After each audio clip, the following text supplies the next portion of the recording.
빈손으로 나가. 이 집에서 먹은 밥값이라도 갚고 가. 5년 전 박금수는 며느리를 쫓아냈습니다. 그리고 5년 후 그녀는 강남 한의원 앞에서 반신마비로 쓰러졌습니다. 골든타임 15분. 구급대원이 그녀를 가장 가까운 한의원으로 급히 실어 날랐습니다. 희미한 의식 속에서 박금수는 자신을 내려다보는 얼굴을 봤습니다. 5년 전 쫓아낸 며느리 이서연이었습니다. 빈손으로 쫓겨난 그 며느리가 이제 이 동네 최고 한의원 원장이 되어 있었습니다. 침을 든 며느리의 손이 떨렸습니다. 10년간의 학대, 폭언, 경제적 착취, 모든 기억이 두 사람 사이에 흘렀습니다. 이 침은 구원일까요? 심판일까요? 오늘의 사연 시작합니다. 구독과 좋아요를 누르시면 오늘 하루 행운이 함께 하실 겁니다. 강남 대로변은 평소처럼 수많은 사람과 차들로 북적이고 있었습니다. 번쩍이는 고층 빌딩들 사이로 화려한 간판들이 줄지어 서 있는 이곳에 이서연 한의원이라는 깔끔한 간판이 눈에 들어옵니다. 입구에는 단아한 화분들이 놓여 있고 은은한 한약 냄새가 마음을 편안하게 해주는 곳이죠. 그런데 평화롭던 한의원 앞 인도에서 갑자기 비명소리가 터져 나왔습니다. 화려한 모피 코트를 입고 명품 가방을 든 60대 여성이 갑자기 중심을 잃고 비틀거리더니 그대로 바닥에 고꾸라졌습니다. 옆을 지나가던 청년이 깜짝 놀라 여성을 붙잡으려 했지만 이미 여성의 몸은 종이장처럼 힘없이 바닥으로 떨어졌습니다. 여성의 입술은 순식간에 시퍼렇게 변했고 한쪽 팔과 다리가 기괴한 각도로 꺾여 있었습니다. 사람이 쓰러졌어요. 여기 좀 도와주세요. 청년이 사색이 되어 소리를 지르자 주변으로 사람들이 순식간에 구름처럼 몰려들었습니다. 쓰러진 여성은 바로 박금순이었습니다. 박금순은 초점을 잃은 눈으로 하늘을 바라보며 가쁘게 숨을 몰아쉬었습니다. 입가에는 침이 흘러나왔고 말을 하려 해도 혀가 굳었는지 짐승 같은 소리만 새어나왔습니다. 신고를 받고 달려온 구급대원들이 박금순의 상태를 살피더니 얼굴이 딱딱하게 굳었습니다. 할머니, 제 목소리 들리세요? 여기 보세요. 구급대원이 박금순의 눈앞에서 손을 흔들었지만 박금순은 눈동자조차 제대로 굴리지 못했습니다. 구급대원이 동료를 돌아보며 다급하게 외쳤습니다. 반신마비 증상이 뚜렷합니다. 뇌졸중이에요. 지금 골든타임이 15분도 안 남았습니다. 큰 병원까지 가기엔 길이 너무 막혀요. 일단 바로 앞 한의원으로 모십시다. 대원들이 들것에 박금순을 싣고 이서연 한의원 문을 거칠게 박차고 들어갔습니다. 점심시간 직전이라 대기실에 있던 환자들이 깜짝 놀라 자리에서 일어났습니다. 응급 환자입니다. 원장님 계십니까? 지금 당장 처치가 필요합니다. 구급대원의 고함에 진료실 안에서 하얀 가운을 입은 여성이 급히 뛰어나왔습니다. 단정하게 묶은 머리에 지적인 안경을 쓴 이 한의원의 원장 이서연이었습니다. 서연은 상황이 급박함을 직감하고 구급대원에게 다가가 상황을 물었습니다. 어떤 상태인가요? 언제 쓰러지셨죠? 구급대원이 숨을 헐떡이며 박금순의 팔을 가리켰습니다. 방금 전입니다. 왼쪽 팔다리가 완전히 굳었고 의식도 희미해지고 있어요. 원장님, 어떻게 좀 해주세요. 서연은 고개를 끄덕이며 대원들과 함께 환자를 침대로 옮기기 시작했습니다. 환자의 얼굴을 가린 산소 마스크와 헝클어진 머리카락 때문에 처음에는 누구인지 알아보지 못했습니다. 서연이 환자의 동공을 확인하기 위해 얼굴을 가까이 들이댔을 때였습니다. 박금순의 일그러진 얼굴이 서연의 시야에 가득 찼습니다. 그 순간 서연의 손에 쥐어있던 진료 차트가 바닥으로 떨어지며 요란한 소리를 냈습니다. 서연의 얼굴에서 핏기가 싹 가시더니 입술이 파들파들 떨리기 시작했습니다. 10년 전의 기억이 파도처럼 밀려와 서연의 목을 조르는 것 같았습니다. 새벽 5시면 어김없이 서연의 방문을 발로 걷어차며 소리를 지르던 박금순의 목소리가 귀를 때렸습니다. 애도 못 낳는 쓸모없는 것이라며 밥상머리에서 서연의 밥그릇을 뺐던 그 악독한 시어머니였습니다. 5년 전 비가 쏟아지던 날 서연의 짐가방을 대문 밖으로 던지며 빈손으로 꺼지라고 소리치던 그 여자가 지금 서연의 침대 위에 누워 있었습니다. 박금순도 희미한 의식 속에서 천천히 고개를 돌려 서연을 바라보았습니다. 부연시야 사이로 자신을 내려다보는 서연의 얼굴이 보이자 박금순의 눈에 말할 수 없는 공포가 서렸습니다. 박금순은 굳어버린 입을 간신히 벌려 무언가 말하려 했지만 소리는 나오지 않고 몸만 덜덜 떨 뿐이었습니다. 옆에 서 있던 간호조수 한지우가 서연의 이상한 낌새를 눈치채고 어깨를 흔들었습니다. 원장님, 선생님, 환자 상태가 너무 안 좋아요. 숨소리가 거칠어지고 있어요. 어서요. 하지만 서연은 돌부처처럼 굳어 움직이지 못했습니다. 서연의 눈앞에는 지금의 화려한 원장실이 아니라 퀴퀴하고 어두운 시댁 부엌이 보였습니다. 명절날 허리가 끊어질 듯 전을 붙이고 있으면 뒤통수를 때리며 더 얇게 붙이라고 소리치던 박금순의 손길이 느껴지는 것 같았습니다. 지옥 같았던 10년의 세월이 단 몇 초 만에 서연의 머릿속을 엉망으로 헤집어 놓았습니다. 서연의 손이 주체할 수 없을 정도로 떨리며 침통을 잡지 못하고 있었습니다. 그때 진료실 안쪽에서 묵직한 발소리가 들리더니 중년의 남성이 걸어 나왔습니다. 서연의 스승이자 이 건물의 공동 원장인 정우진이었습니다. 우진은 상황을 한눈에 파악하고 서연의 떨리는 어깨를 강하게 움켜쥐었습니다. 서연아, 정신 차려. 내 눈을 봐. 우진의 낮은 목소리에 서연이 초점 없는 눈으로 스승을 바라보았습니다. 우진은 차분하지만 단호한 어조로 서연의 귓가에 속삭였습니다. 지금 내 앞에 있는 사람은 너를 괴롭히던 시어머니가 아니야. 오직 살려달라고 내 앞에 온 환자일 뿐이다.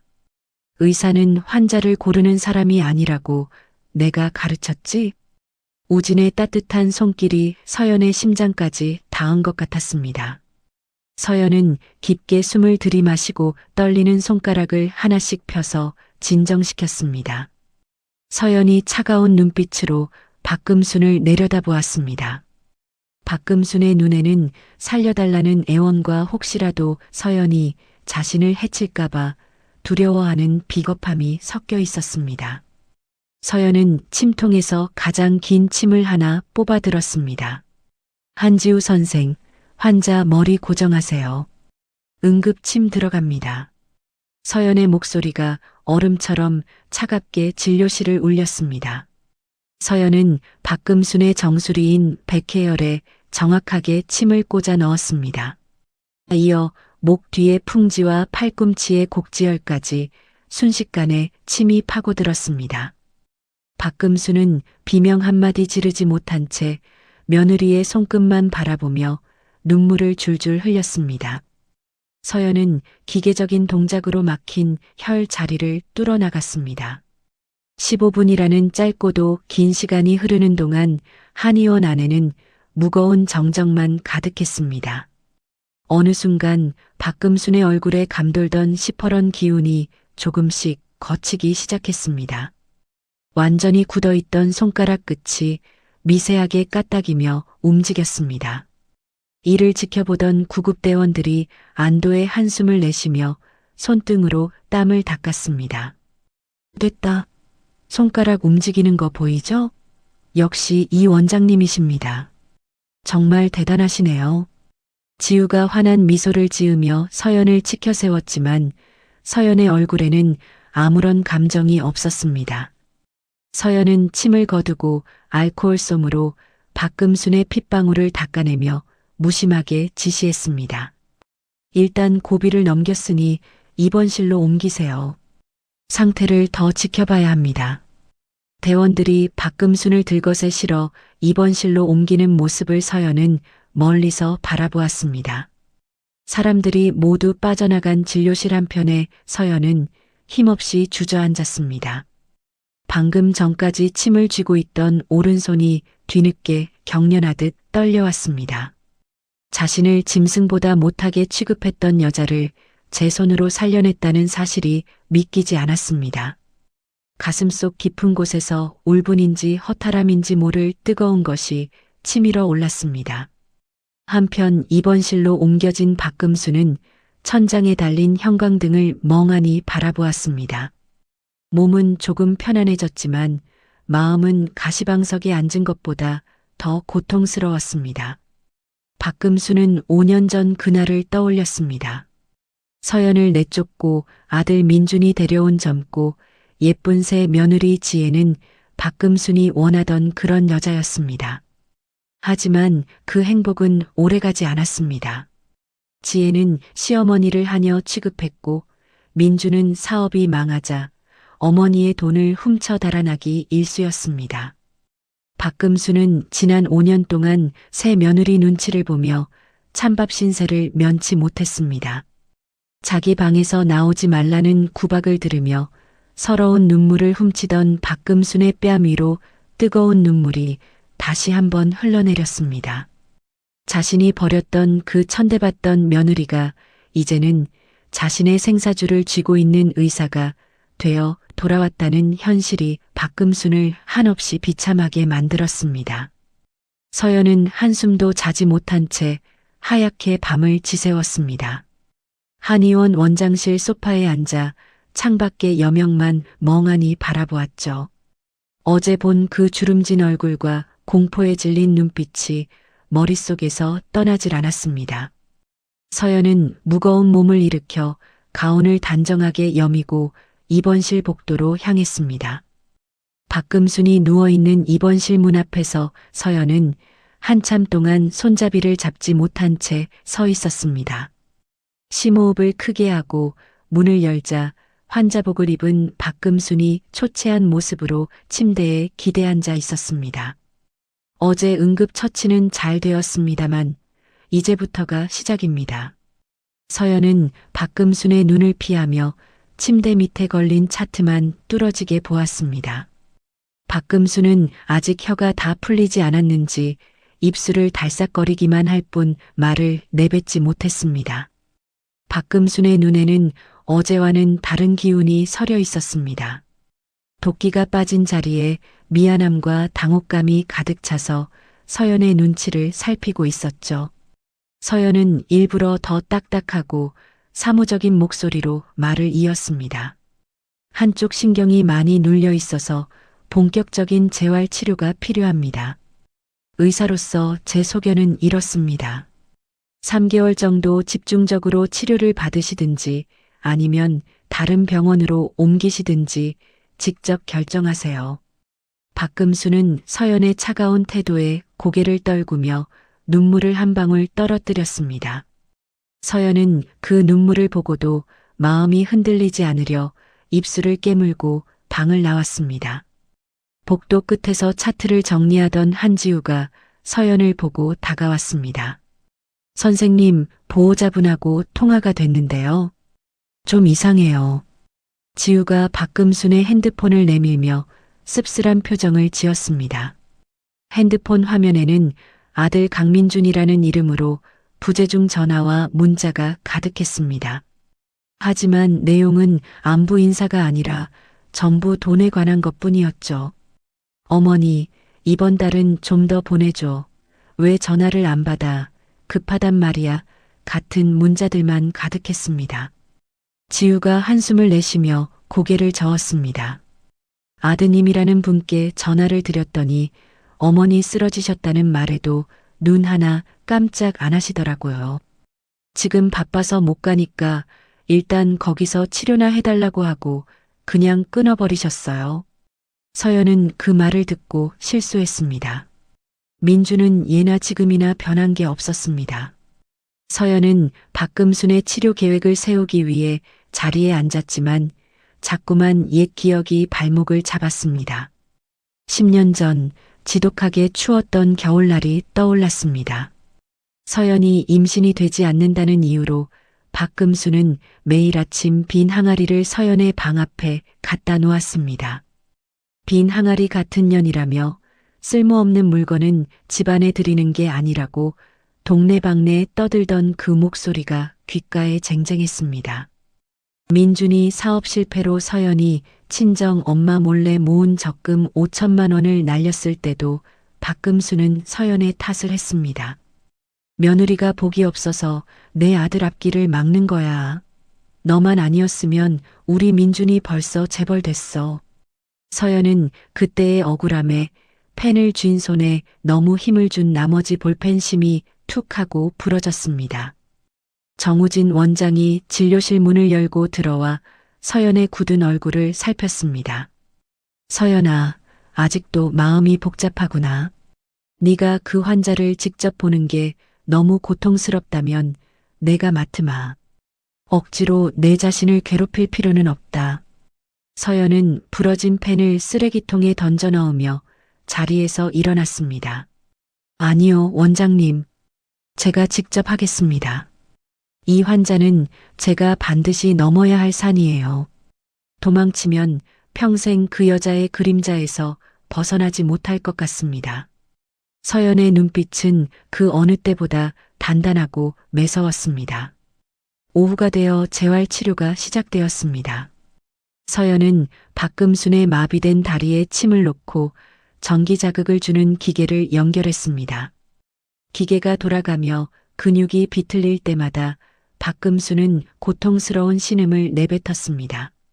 서연은 아무런 표정 변화 없이 침착하게 박금순의 근육을 주물렀습니다. 박금순은 아픔을 참으며 서연의 얼굴을 가만히 쳐다보았습니다. 미안하다는 말을 하고 싶은 듯 입술이 파르르 떨렸지만 서연은 끝내 시선을 마주치지 않았습니다. 창밖에는 갑자기 장대비가 쏟아지기 시작했습니다. 빗소리를 듣자 서연의 머릿속에 또 다른 악몽이 펼쳐졌습니다. 10년 전 오늘처럼 비가 오던 날이었습니다. 박금수는 서연에게 우산도 주지 않은 채 시장에 가서 장을 봐오라고 시켰습니다. 온몸이 젖어 덜덜 떨며 돌아온 서연에게 박금순이 던진 말은 수고했다는 인사가 아니었습니다. 왜 이렇게 늦게 와? 반찬 기다리다 사람 굶어 죽겠다. 칠칠치 못하게 옷은 왜 다 적셔가지고 바닥에 물 떨구고 난리야. 서연은 빗줄기를 바라보며 잠시 손을 멈췄습니다.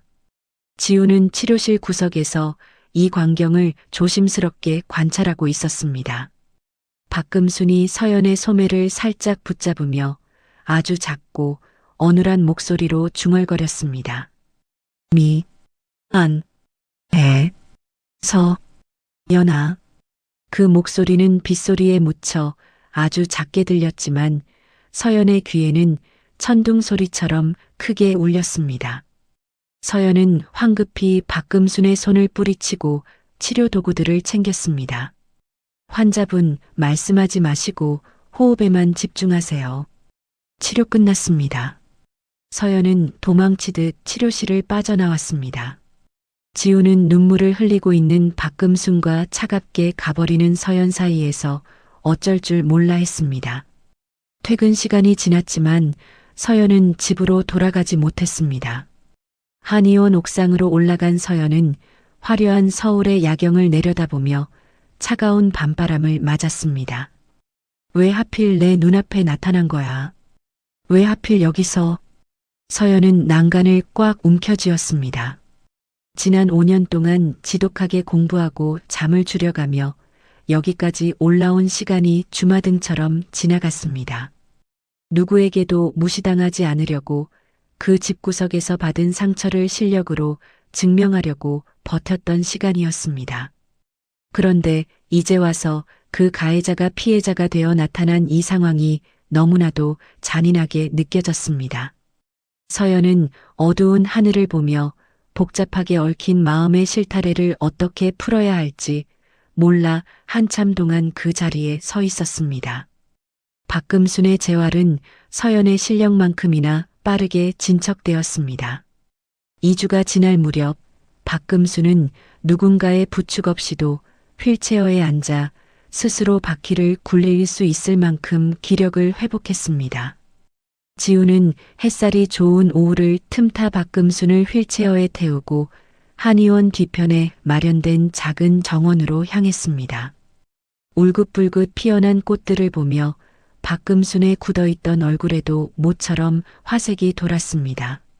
할머니, 공기 마시니까 좀 살 것 같으시죠? 원장님이 정말 신경 많이 써주셨어요. 지우가 박금순의 무릎에 담요를 덮어주며 상냥하게 웃었습니다. 벤치에 앉아 한참 동안 꽃을 바라보던 박금순이 어색하고 느린 말투로 입을 뗐습니다. 선생님, 저기, 원장님 말이에요.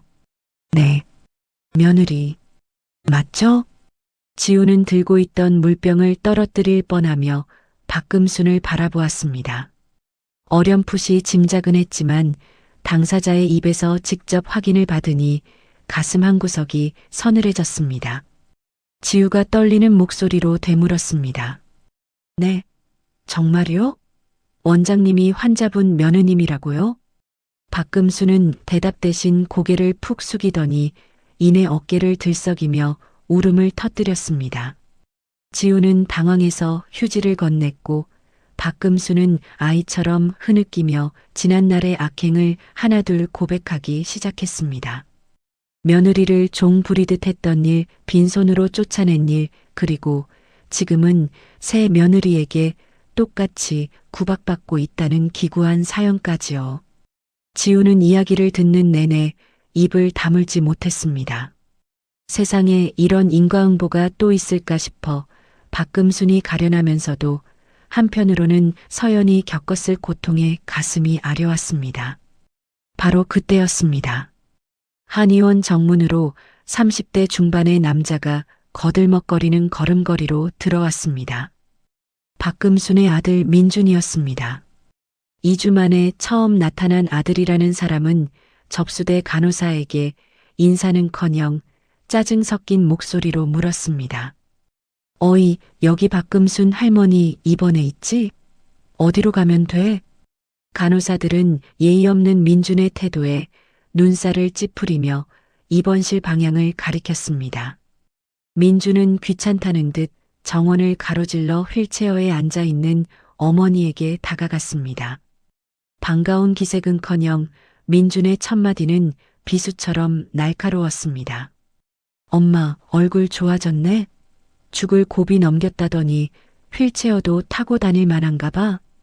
박금순이 아들의 손을 잡으려 했지만 민준은 슬쩍 몸을 피하며 주머니에 손을 꽂았습니다.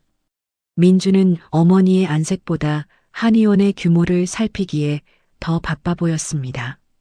근데 여기 치료비는 얼마나 나왔어?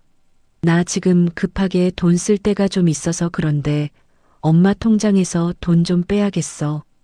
비밀번호 알려줘봐. 박금수는 아들의 뻔뻔한 요구에 입술을 파들파들 떨었습니다.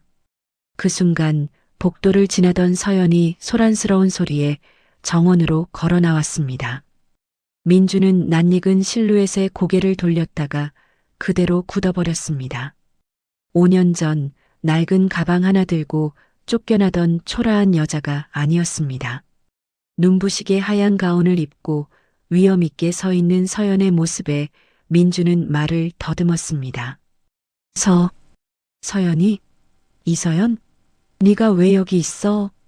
서연은 감정 없는 기계처럼 민준을 차갑게 쳐다보았습니다. 환자 보호자입니까? 치료비에 관한 문의는 원무과에서 정식으로 하세요. 지금은 환자가 안정을 취해야 할 시간입니다. 서연의 단호한 태도에 민주는 넋이 나간 표정을 지었습니다. 하지만 이내 머릿속으로 빠르게 주파나를 튕기기 시작했습니다. 전처가 이렇게 큰 한의원의 원장이라니 민준의 눈에는 서연이 사람이 아닌 거대한 금고처럼 보였습니다. 민준은 비굴한 웃음을 지으며 서연에게 다가갔습니다. 야, 서연아. 이게 얼마만이야? 너 정말 출세했다? 야, 우리 사이에 무슨 원무과야? 전처니까 우리 어머니 치료비 정도는 그냥 해줄 수 있는 거 아니냐? 서연은 민준이 다가오자 혐오감을 숨기지 않고 뒤로 물러섰습니다. 착각하지 마세요. 나는 의사로서 환자를 돌보고 있는 것뿐입니다. 당신과 나 사이에는 아무런 관계도 남아있지 않습니다. 서연이 몸을 돌려 안으로 들어가려 하자 민준이 서연의 팔을 거칠게 붙잡았습니다. 야, 사람이 좋게 말하면 좀 듣는 척이라도 해. 너 예전에 내 덕분에 먹고 살았던 거 잊었어? 은혜를 모르면 사람이 아니지. 서연은 민준의 손을 벌레라도 떼어내듯 강하게 뿌리쳤습니다. 옆에서 지켜보던 지우는 주먹을 꽉 쥐었습니다. 저런 인간 이하의 남자와 10년을 살았을 서연이 가여워 눈물이 날 지경이었습니다. 그날 밤 민준은 집으로 돌아가 새 부인 지혜에게 전화를 걸었습니다. 민준의 눈동자에는 탐욕이 가득했습니다. 지혜야, 대박이야. 전처가 강남에서 제일 잘 나가는 한의원 원장이 됐어. 이거 잘만 엮으면 우리 빚 한 번에 다 털고도 남아. 내가 어머니 핑계로 어떻게든 빨대 꽂아볼 테니까 당신은 가만히 있어봐. 전화기 너머로 지혜의 한심하다는 듯한 한숨소리가 들려왔지만 민주는 이미 서연의 한의원을 어떻게 털어먹을지 궁리하며 비열한 미소를 지었습니다. 서연은 박금순의 마비된 다리를 수건으로 닦아내며 무거운 침묵을 지켰습니다. 분명 증오는 여전한데 매일 마주하는 박금순의 야윈 몸과 구분 등은 서연의 마음을 자꾸만 흔들어 놓았습니다. 재활 운동을 하던 박금순이 갑자기 서연의 가운 자락을 조심스럽게 붙잡았습니다. 서연아. 어눌하게 터져나온 이름 석자에 서연은 감전이라도 된 듯 손을 멈췄습니다. 박금순의 눈에서 굵은 눈물방울이 뚝뚝 떨어져 서연의 손등을 적셨습니다. 아내, 내가 죽일 죄를 지었어. 박금순은 아이처럼 흐느끼며 서연의 손을 놓지 않았습니다. 하지만 서연은 그 손을 냉정하게 쳐냈습니다. 가슴속에서 뜨거운 불덩이가 치밀어 올라 목소리가 떨려 나왔죠. 지금 그런 소리 한다고 뭐가 달라지나요? 어머님이 던지신 그 말들, 그 상처들이 미안하다는 말 한마디로 다 지워질 거라 생각하세요? 서연은 도망치듯 치료실을 빠져나와 화장실로 달려갔습니다. 거울 속의 자신은 성공한 원장의 모습이었지만 심장 한구석은 여전히 10년 전 그 부엌댁이 며느리처럼 울고 있었습니다. 그날 저녁 서연은 스승인 우진과 함께 조용한 한식당 마주 앉았습니다. 우진은 서연의 헬쑥한 얼굴을 보며 조용히 숟가락을 놓았습니다. 서연아, 아직도 그 환자 때문에 잠을 못 이루는구나. 서연은 젓가락질도 못한 채 고개를 숙였습니다. 선생님, 저 정말 못된 사람인가 봐요. 그 여자가 우는 걸 보는데 통쾌한 게 아니라 가슴이 찢어지는 것 같아요.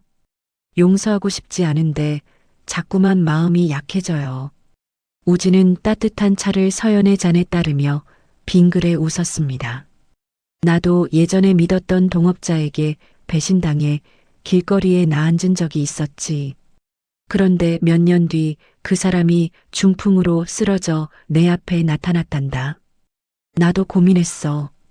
이 사람을 그냥 죽게 내버려 둘까 하고 말이야. 서연이 눈을 크게 뜨고 우진을 바라보았습니다. 우진은 먼 곳을 응시하며 말을 이었습니다. 결국 난 그를 살렸어. 그건 그를 위해서가 아니라 나를 위해서였단다. 그를 살려내고 나서야 비로소 나는 그 사람의 노예에서 벗어날 수 있었지. 복수는 상대를 무너뜨리는 게 아니라 내가 더 나은 사람이 되어 그 사람을 내려다보는 거란다. 서연은 스승의 말을 들으며 왈칵 눈물을 쏟았습니다. 10년간 자신을 짓눌렀던 원한의 무게가 얼마나 무거웠는지 비로소 깨달은 것이죠. 같은 시각 한의원 입원실에는 박금순의 오랜 친구인 최 여사가 찾아왔습니다. 최 여사는 박금순의 야윈 손을 잡으며 혀를 끌끌 찼습니다. 금순아, 네가 며느리한테 그렇게 모질게 굴더니 결국 이렇게 됐구나. 그래도 서연이가 참 장하다. 너 같은 시어머니를 제 손으로 고쳐주니 말이야. 박금수는 고개를 숙인 채 연신 눈물만 닦아냈습니다. 내가 미쳤었나 봐. 서연이 참 착한 애였는데 내가 내 복을 발로 찼어. 최 여사는 박금순의 어깨를 토닥이며 쓴소리를 잊지 않았습니다. 이제라도 진심으로 빌어. 그리고 아들 민준이 녀석하는 꼬락서니 보니까 걔는 이미 글렀어. 새 며느리한테 구박받는 것도 다 내 업보다 생각하고 서연이한테 100번 사죄해. 다음 날 아침 서연은 평소보다 일찍 박금순의 병실을 찾았습니다. 창문을 열어 환기를 시키는 서연의 뒷모습은 어제보다 한결 부드러워 보였습니다. 어머님, 오늘은 날씨가 좋네요. 팔 운동 조금 더 해볼게요. 아프면 꼭 말씀하세요.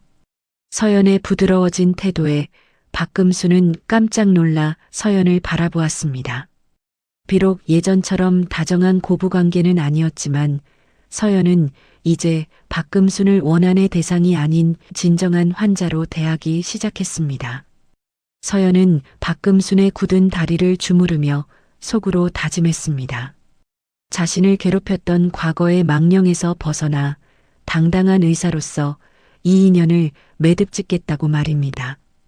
재활 치료가 끝날 무렵 서연은 박금순의 눈을 똑바로 마주보며 말했습니다. 다음 주부터는 보조기를 짚고 걷기 연습을 시작하겠습니다. 많이 좋아지셨으니까 희망을 가지세요. 박금수는 며느리의 그 한마디에 세상을 다 얻은 듯한 표정을 지었습니다. 서연은 박금순의 환한 얼굴을 뒤로하고 진료실로 향했습니다. 복도를 걷는 서연의 발걸음이 이전보다 훨씬 가벼워져 있었습니다. 박금순의 재활은 기적에 가까웠습니다. 서연과 지우가 매달려 근육을 달래고 혀를 뚫어준 덕분에 박금수는 이제 보조기의 의지의 복도를 한 바퀴 돌 수 있을 정도로 회복되었습니다. 한의원 복도에서 박금순이 조심스럽게 발을 내디딜 때마다 진료를 기다리던 환자들과 간호사들이 자기 일처럼 기뻐하며 박수를 보냈습니다. 박금수는 부끄러운 듯 고개를 숙였지만 입가에는 아주 오랜만에 잔잔한 미소가 번졌습니다. 어느 날 오후 진료를 마친 서연이 박금순의 방으로 들어왔습니다. 박금순은 침대맡에 앉아 덜덜 떨리는 오른손으로 무언가를 꾹꾹 눌러 쓰고 있었죠. 서연이 다가오는 소리에 박금순은 황급히 종이를 접어 서연의 손에 쥐어주었습니다. 박금순의 손은 거칠었고 마디마디가 굵어져 있었습니다. 서연아, 이거 나중에 혼자 있을 때 읽어줘. 서연은 아무 말 없이 종이를 가운 주머니에 넣고 박금순의 맥을 짚었습니다. 진료실로 돌아온 서연은 책상 앞에 앉아 떨리는 마음으로 그 종이를 펼쳤습니다. 삐뚤빼뚤하고 엉망인 글씨체였지만 한자 한자 정성을 다해 꾹 눌러 쓴 흔적이 역력했습니다. 서연아, 10년간 너를 괴롭힌 것 용서해달라고 차마 말 못하겠다. 내가 생각해도 나는 참 나쁜 사람이었다. 내 남은 생이 얼마나 될지 모르지만 이 말은 꼭 하고 싶구나. 정말 미안하다. 너는 참 좋은 며느리였는데 내가 눈이 멀어 너를 못 알아봤어. 내 잘못이 너무 커서 벌을 받는 것 같구나. 편지를 읽어 내려가던 서연의 눈시울이 붉어지더니 이내 굵은 눈물방울이 종이 위로 떨어졌습니다. 참으려 애써봐도 가슴속 깊은 곳에서 올라오는 설움은 막을 길이 없었습니다. 서연은 책상에 얼굴을 묻고 어깨를 들썩이며 소리 죽여 울었습니다. 10년간 무시당하고 짓밟히며 켜켜이 쌓였던 서러움이 그 편지 한 장에 녹아내리는 것 같았죠. 지우가 노크를 하고 들어오다가 울고 있는 서연을 발견하고 깜짝 놀라 다가왔습니다. 지우는 서연의 어깨를 따뜻하게 감싸 안으며 위로했습니다. 선생님, 이제 그만 놓아주세요. 선생님은 의사로서도 인간으로서도 이미 충분히 잘하셨어요. 서연은 지우의 손을 붙잡고 울먹이며 속마음을 털어놓았습니다. 지우야, 나 정말 힘들었어. 매일 아침 눈 뜨는 게 지옥 같았고 내가 왜 이런 대우를 받아야 하나 원망만 했거든. 그런데 이제 와서 저렇게 미안하다고 하시니까 내 마음이 너무 이상해. 다음 날 서연은 마음을 굳게 먹고 박금순의 치료실로 들어갔습니다. 서연은 박금순의 눈을 피하지 않고 똑바로 바라보며 입을 뗐습니다. 어머님, 처음으로 들려온 정식 호칭에 박금순은 눈을 크게 뜨고 서연을 바라보았습니다. 서연의 목소리는 떨렸지만 분명했습니다. 편지 잘 읽었습니다. 10년의 상처가 편지 한 장으로 다 낫지는 않겠지만 제가 한의사가 된 것도 어머님을 여기서 다시 만나 치료하게 된 것도 다 운명이라고 생각하기로 했어요. 박금수는 며느리가 자신을 어머님이라고 불러주자 가슴을 쥐어짜며 통곡했습니다. 서연아, 고맙다. 정말 고맙다. 이 늙은이를 버리지 않아줘서 정말 고마워. 박금수는 서연의 손을 잡고 놓을 줄 몰랐고 서연은 단호하면서도 따뜻한 어조로 덧붙였습니다. 아직 다 용서했다고 말씀드릴 수는 없어요. 하지만 의사로서 치료는 끝까지 책임지겠습니다. 그러니까 기운 내세요. 그날 저녁 한의원 마당에서는 작은 잔치가 열렸습니다. 지우와 간호사들이 박금순의 쾌유를 축하하기 위해 케이크와 다과를 준비했죠. 박금순은 보조기를 짚고 당당히 서서 사람들에게 고개를 숙여 인사했습니다. 여러분, 제 며느리가 세상에서 제일 훌륭한 의사입니다. 제가 이 아이 덕분에 다시 태어났어요. 박금순의 자랑 섞인 말에 사람들은 박수를 보냈고 서연은 쑥스러운 듯 미소를 지었습니다. 잔치가 끝나고 두 사람은 옥상에 올라가 밤하늘을 보았습니다. 네가 이렇게 대단한 사람이 될 줄은 꿈에도 몰랐어. 박금순의 말에 서연이 씁쓸하게 웃으며 대답했습니다. 저도 몰랐어요. 그 집에서 살 때는 제가 정말 아무짝에도 쓸모없는 사람인 줄 알았거든요. 박금수는 다시 한번 눈물을 훔치며 서연의 손을 꼭 잡았습니다. 내 욕심이 내 인생을 망칠 뻔했구나. 정말 미안하다. 서연은 밤바람에 머리카락을 날리며 평온한 표정을 지었습니다. 아니에요, 어머님. 덕분에 제가 더 강해졌어요. 아이러니하게도 저를 가장 아프게 했던 기억이 저를 여기까지 오게 했네요. 퇴원하셔도 가끔 오세요.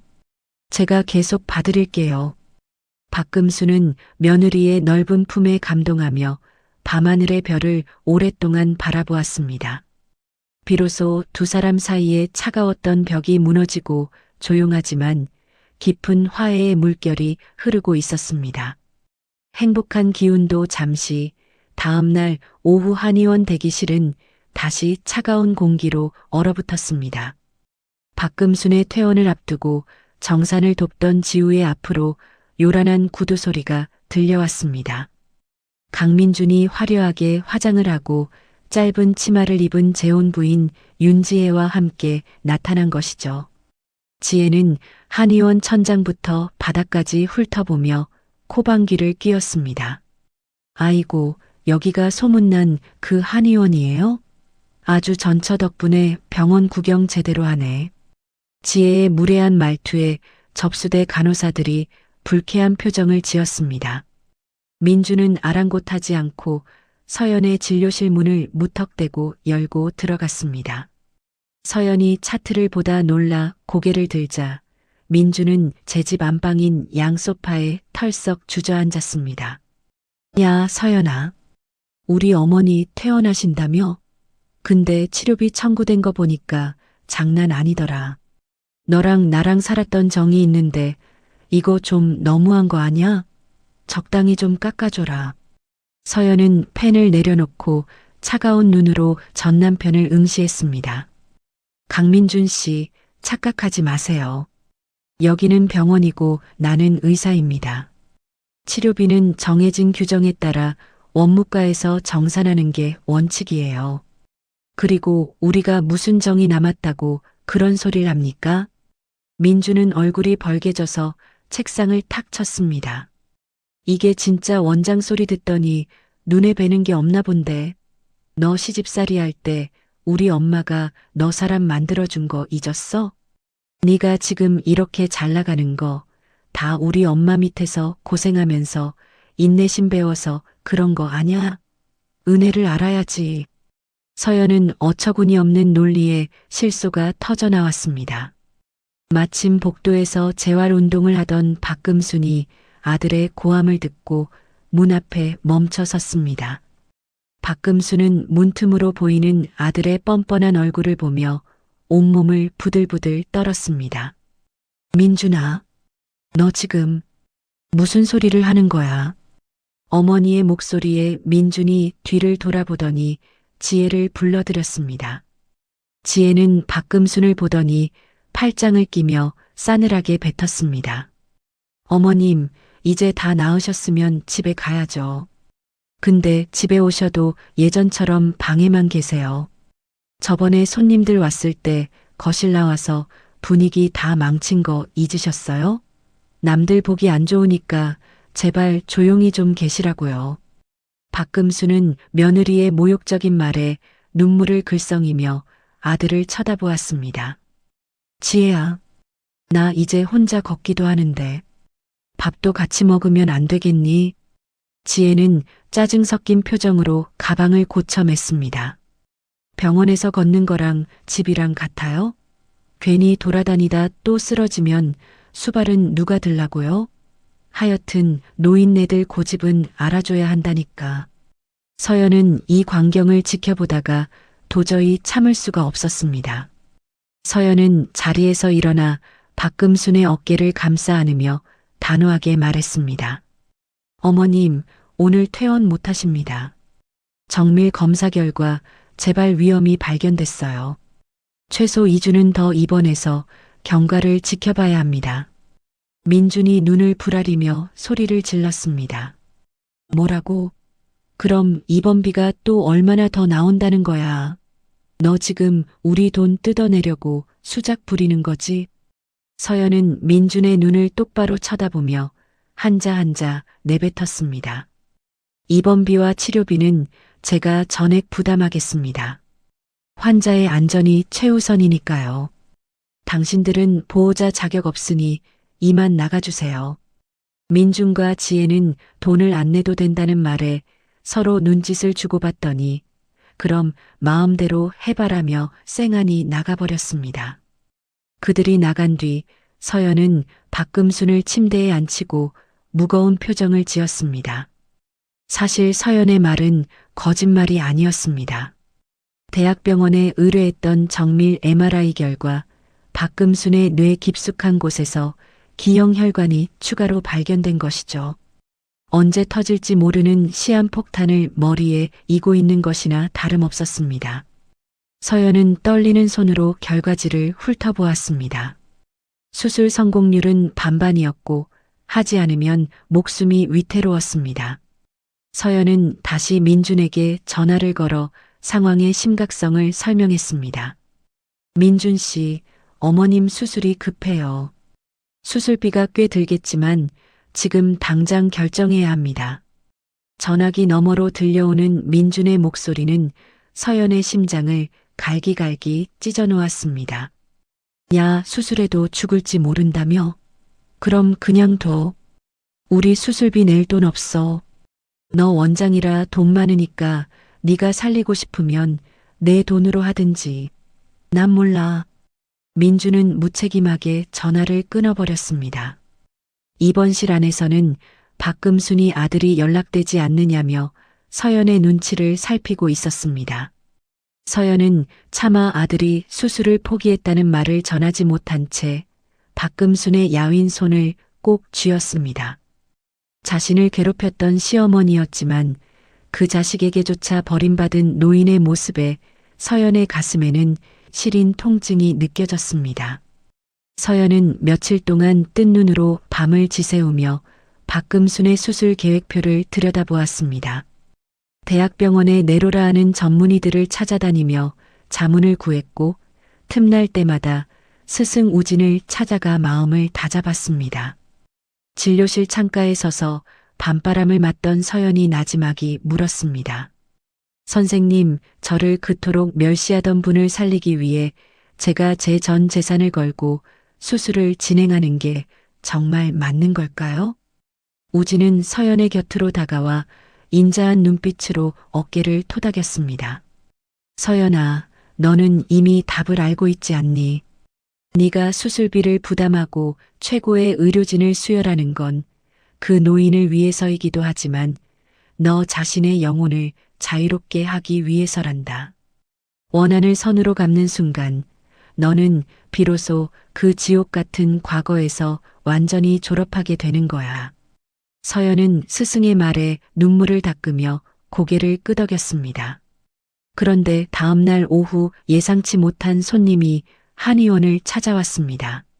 민준의 재혼 부인인 윤지혜가 초췌한 모습으로 서연 앞에 나타난 것입니다. 지혜는 무릎을 꿇더니 서연의 가운 자락을 붙잡고 통곡하기 시작했습니다. 언니, 저 좀 살려주세요. 제가 언니한테 한 짓 정말 죽을 죄를 졌어요. 그런데 그 사람, 민준 씨 정말 사람 아니에요. 지금 어머님 수술비를 빼돌리는 것도 모자라 제 통장까지 몰래 털어서 도망치려고 해요. 지혜는 떨리는 손으로 서류 뭉치를 내밀었습니다. 민준이 박금순 명의로 된 작은 시골 땅을 몰래 처분하려고 서류를 조작한 증거들이었습니다. 서연은 차가운 눈으로 서류를 훑어본 뒤 지혜를 일으켜 세웠습니다. 남편의 계략을 막고 싶다면 나를 도우세요. 어머님을 지키는 게 당신이 사는 길입니다. 서연은 즉시 법률 자문을 구해 민준의 재산 처분을 막는 법적 조치를 취했습니다. 그리고 입원실로 돌아와 수술을 앞둔 박금순의 손을 잡았습니다. 어머님, 수술은 위험합니다. 하지만 하지 않으면 내일을 장담할 수 없어요. 어머님이 결정해 주세요. 박금순은 서연의 눈을 가만히 응시하다가 떨리는 목소리로 대답했습니다. 서연아, 나 수술 받을게. 내 손에 내 목숨 맡길게. 네가 살려주면 덤으로 사는 인생이라 생각하고 못 깨어나도 원망 안 한다. 수술 전날 밤 박금순은 서연을 조용히 불렀습니다. 낡은 통장 하나와 편지를 건네는 노인의 손은 힘이 없었지만 간절했습니다. 서연아, 이건 내가 죽어도 민준이 그놈 주면 안 된다. 내가 평생 모은 돈이야. 네가 받아줘. 이게 내가 할 수 있는 유일한 사죄다. 서연은 통장을 돌려주려 했지만 박금순은 눈물을 흘리며 제발 받아달라고 애원했습니다. 서연은 가슴 한구석이 아릿해지는 것을 느끼며 노인의 손을 꼭 쥐어주었습니다. 수술 당일 서연은 수술실 밖 복도에서 6시간 동안 서성였습니다. 지우와 우진이 곁을 지키며 서연을 위로했지만 서연의 입술은 바짝바짝 타들어갔습니다. 선생님, 제가 그 사람을 이렇게까지 걱정하게 될 줄은 몰랐어요. 제발 살아서 나오기만을 기도하고 있어요. 마침내 수술실 문이 열리고 집도의가 걸어 나왔습니다. 수술은 성공적입니다. 혈관 기형을 깨끗하게 제거했어요. 환자분 의지가 강해서 고비를 잘 넘겼습니다. 서연은 그 자리에 주저앉아 얼굴을 감싸 쥐고 엉엉 울었습니다. 10년의 한이 그리고 며칠간의 긴장이 한꺼번에 터져 나온 것입니다. 중환자실에서 깨어난 박금순이 가장 먼저 찾은 것은 아들이 아닌 서연이었습니다. 서연아, 고맙다. 이 나쁜 시어머니를 살려줘서 정말 고마워. 그때 민준이 눈치 없이 병실 안으로 들어와 수술비를 운운하며 어머니의 통장을 찾았습니다. 박금수는 산소 마스크를 쓴 채로 아들을 매섭게 노려보며 단호하게 말했습니다. 민준아, 너 이제 내 자식 아니다. 다시는 내 앞에 나타나지 마라. 내 모든 재산은 이미 서연이에게 주기로 법적으로 다 끝냈다. 민준이 당황해서 소리를 지르려 하자 서연이 변호사와 동행하여 나타나 법적 서류를 내밀었습니다. 강민준 씨, 어머님 의사는 명확합니다.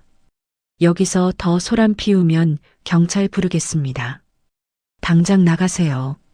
민준은 허망한 표정으로 쫓겨났고 서연은 박금순의 침대 옆에 앉아 노인의 손을 따뜻하게 감싸주었습니다.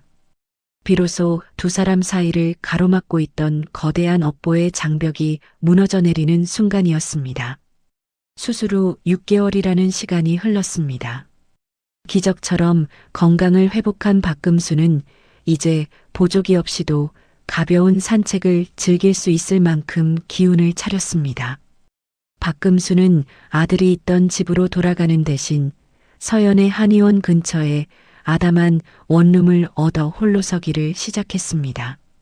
매주 월요일, 수요일, 금요일이면 박금수는 어김없이 서연의 한의원에 나타납니다. 환자가 아니라 앞치마를 두른 자원봉사자의 모습으로 말이죠. 할머니, 며느님이 이 한의원 원장님이라면서요? 전생에 나라를 구하셨나 봐요.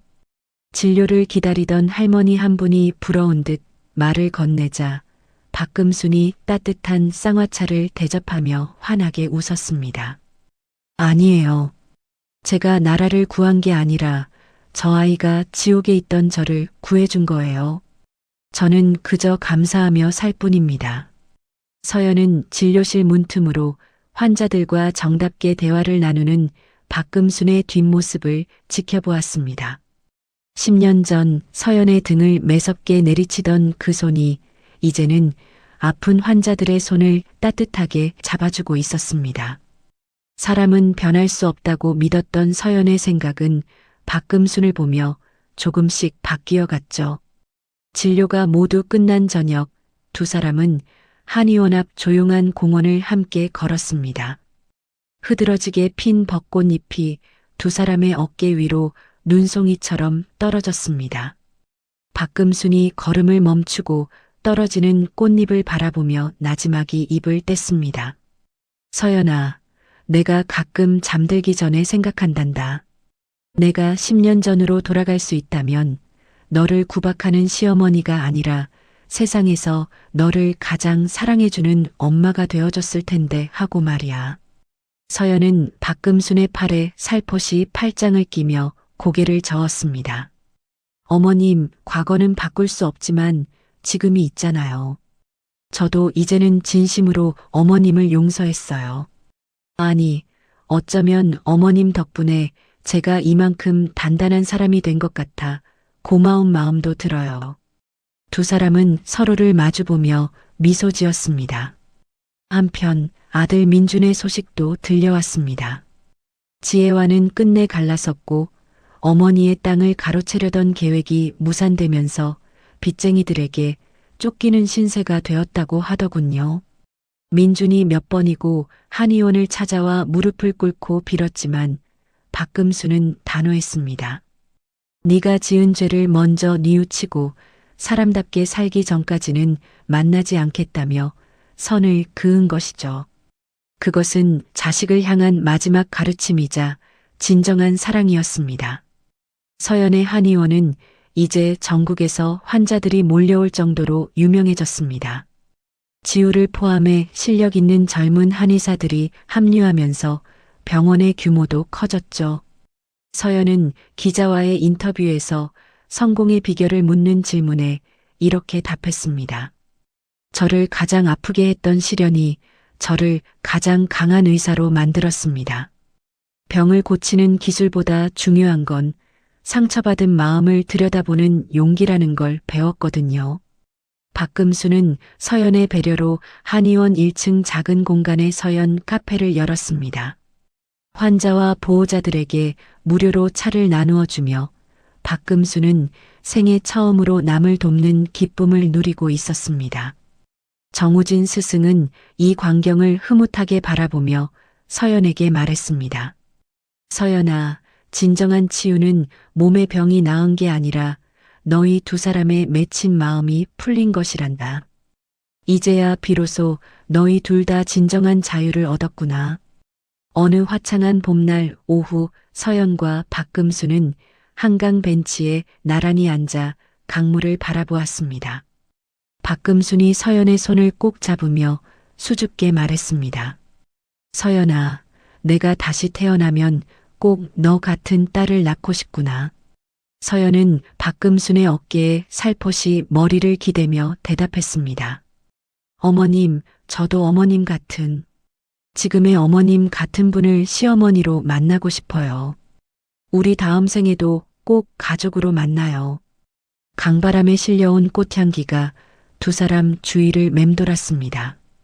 지옥 같았던 10년의 세월을 지나 용서와 사랑으로 다시 맺어진 고부의 뒷모습은 그 어떤 풍경보다 아름답게 빛나고 있었습니다.